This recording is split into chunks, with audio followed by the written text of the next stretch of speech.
discussions about the new map, Test A. What is your idea about this map?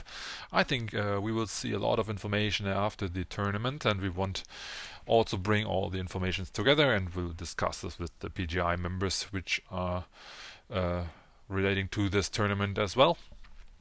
And on the other side, as explained or as described in the last stream, I would thank PGI for bringing in the prizes.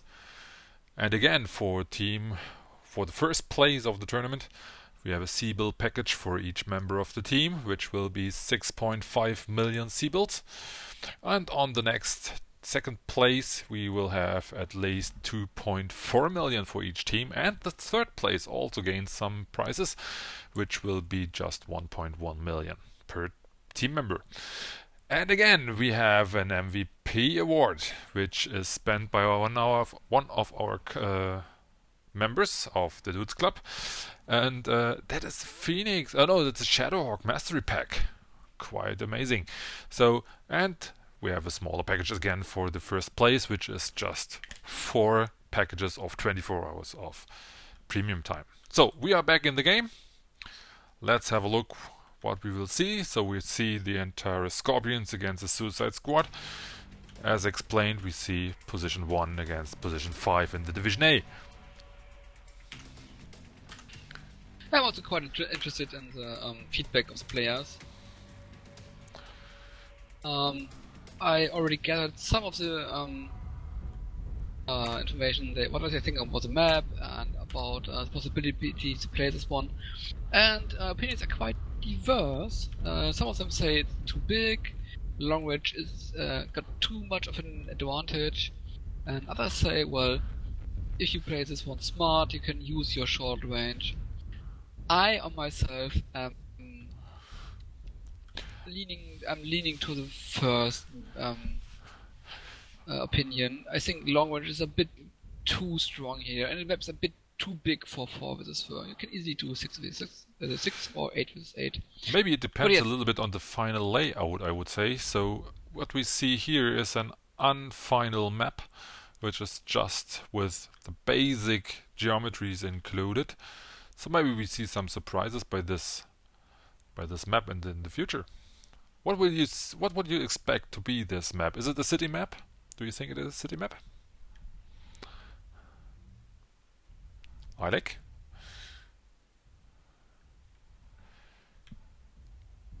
Uh-oh.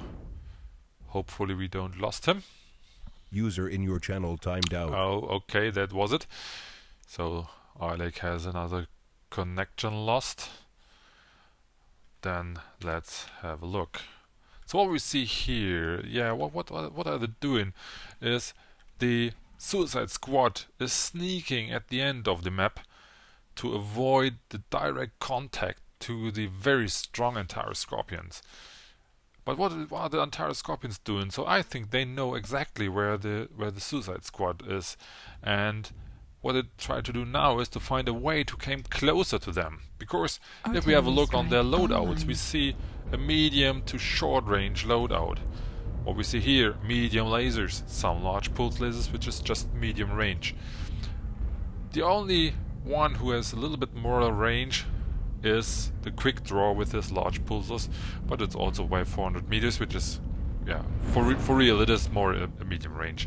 Artillery strike. What we see on the next one is 3 large lasers, which is again the Raven, which was in the last game quite successful, because he was always behind the team and was sneaking and peeking from behind, and yeah, that was amazing to see that the other team just whoa. What we see, sneaking is never a good idea on this map, I see. Acquired. So let's switch back to the overview. The Suicide Squad, especially the Grasshopper, seems to be one target. As we see, it's 78%. What we see again is we see a strike coming up.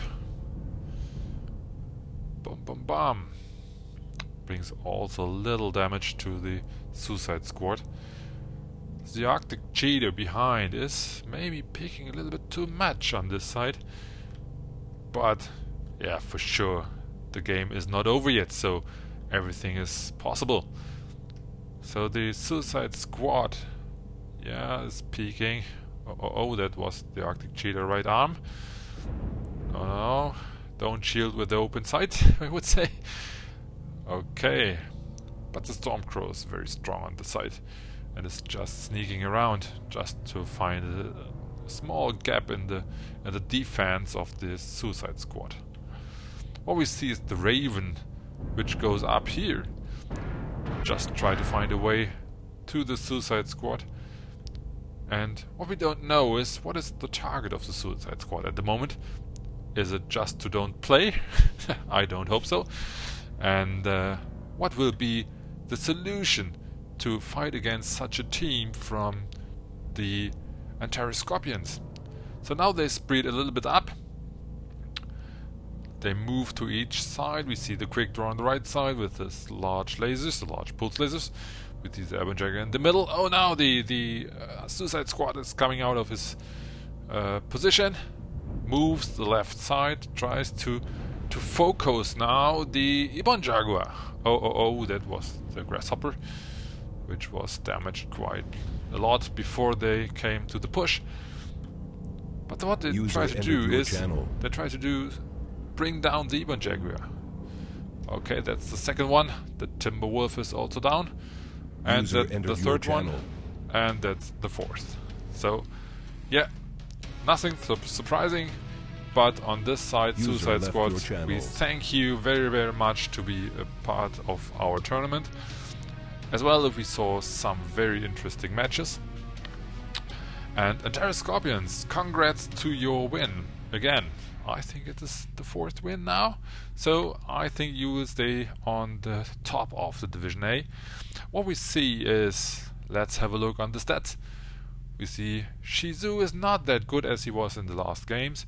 And we see Ovenrood came up with 349 damage and 2 kills, which is quite good. And on the other side we see just the Timberwolf, which came up to a damage with 144, which is not that good as we have seen by the Antares Scorpions. So thanks for the teams. We will be back in the next stream. The next stream will be Shadow Walkers, which are the Phoenix Leech, against the A team, which is the 12 Donagles. And so far I can say both teams know each other very well, and it will be a very, very interesting game. So we'll see you later in this stream. Thank you very much.